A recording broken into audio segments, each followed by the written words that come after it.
Hey everybody, in this video we're going to discuss the bE2 error or fault code that you might be getting on your Samsung dishwasher. So on the Samsung dishwasher, the bE2 code is indicating that there is a button that is stuck, or it's feeling that a button is stuck. So there's a couple reasons this could be happening. The number one reason this is going to be happening is that you've got some kind of gunk or food or something like that that is in the button, and so that when you push it, it stays stuck, pushed down. So to get rid of that, you're just going to want to go through each button and kind of wiggle it back and forth and see if it's not stuck down, and get everything nice and cleaned out. Just clean everything out so that the buttons are not stuck down.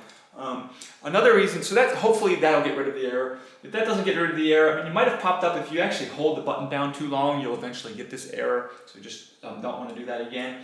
And if none of that fixes it, it might be something with the sensors or the wiring or something like that. But hopefully, if you just get your buttons, all your buttons nice and cleaned up and make sure none of them are sticking, you should be able to get rid of this error. So anyways, hope this video helped you. Thanks for watching. Have a great day.